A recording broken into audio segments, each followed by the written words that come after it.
പ്രവാസിയെ ചേർത്ത് നിർത്തി പ്രവാസി വെൽഫെയർ സംഘടിപ്പിക്കുന്ന സീസൺ 2 ഫുട്ബോൾ ടൂർണമെന്റ് ഇന്ന് നടക്കുകയാണ്. 16ഓളം ടീം അംഗങ്ങൾ പരക്കം പായുന്ന പന്തിനെ പറന്നടിക്കുന്ന കാൽപന്ത് കളിയുടെ നടനോത്സവമാണ് അരങ്ങേറിക്കൊണ്ടിരിക്കുന്നത്.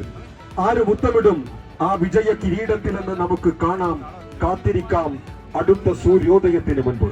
PB Saleem memorial welfare cup football tournament നടക്കുന്ന വേദിയിലാണ് ഇപ്പോൾ ഞാനുള്ളത്. ഫുട്ബോൾ മാത്രമല്ല, മറ്റനേകം പരിപാടികളും മത്സരങ്ങളും ഇവിടെ നടക്കുന്നുണ്ട്.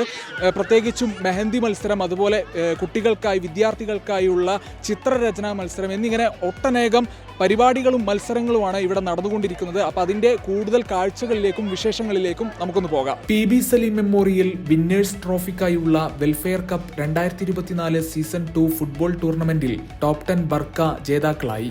മോൾ ഓഫ് മസ്കത്തിനു സമീപം അൽഷാദി ഫുട്ബോൾ ഗ്രൗണ്ടിൽ നടന്ന വാശിയേറിയ കലാശപ്പോരിൽ സൈനോ FC സീബിനെ ഏകപക്ഷീയമായ ഒരു ഗോളിന് പരാജയപ്പെടുത്തിയാണ് ടോപ്പ് 10 വിജയ കിരീടം ചൂടിയത്. ടോപ്പ് 10 ബർക്കയുടെ അഫ്സലിനെ മികച്ച ഗോളിയായും ടോപ്പ് സ്കോററായി ദിൽഷാദും ഫൈനലിലെ മാൻ ഓഫ് ദി മാച്ചായി ഗോകുലും മികച്ച കളിക്കാരനായി സൈനോ FCയുടെ ജിതിനും തിളങ്ങി. 14 വയസ്സിൽ താഴെയുള്ള കുട്ടികളുടെ ആവേശ മത്സരത്തിന് സാക്ഷ്യം വഹിക്കാൻ സാധിച്ചതിന്റെ ആഹ്ലാദത്തിലായിരുന്നു രക്ഷിതാക്കൾ. അകാലത്തിൽ പൊലിഞ്ഞ ഫുട്ബോൾ താരവും ഗൂബ്ര ഇന്ത്യൻ സ്കൂൾ പൂർവ്വ വിദ്യാർത്ഥിയുമായിരുന്ന മിഫ്സാൽ റഹ്മാന്റെ ഓർമ്മയ്ക്കായുള്ള വിന്നേഴ്സ് ട്രോഫി QFT ജൂനിയർ കരസ്ഥമാക്കി.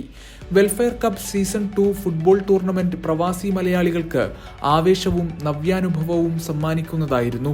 നമ്മൾ ഉദ്ദേശിച്ചതിനെക്കാളും ധാരാളം മലയാളികൾ ഏതാണ്ട് ഒരു 4 മണി മുതൽ തന്നെ ഇങ്ങോട്ട് ഒഴുകി വരാൻ തുടങ്ങി. വളരെ പ്രൊഫഷണലായിട്ട് നമുക്കൊരിക്കലും നേരത്തെ പ്രതീക്ഷിക്കാത്ത രീതിയിലുള്ള ഒരു ടാലൻ്റുള്ള പ്ലേയേഴ്സ് ഗൾഫിലുണ്ട് എന്നുള്ളതാണ്.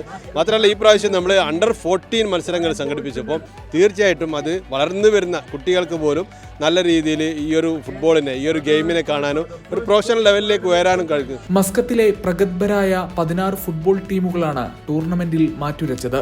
കുടുംബങ്ങൾക്കും കുട്ടികൾക്കുമുള്ള വിനോദ പരിപാടികളും മത്സരങ്ങളും ടൂർണമെന്റിന്റെ ഭാഗമായി മൈതാനിയിൽ പ്രത്യേകം സജ്ജീകരിച്ചിരുന്നു. മൈലാഞ്ചി മത്സരം, കസേരകളി, സ്പോർട് ക്വിസ് തുടങ്ങിയ പരിപാടികൾ കുടുംബങ്ങൾക്കും കുട്ടികൾക്കും ഒരുപോലെ ആസ്വാദ്യകരമായി. ഗൾഫ് മാധ്യമം, മസ്കത്ത്.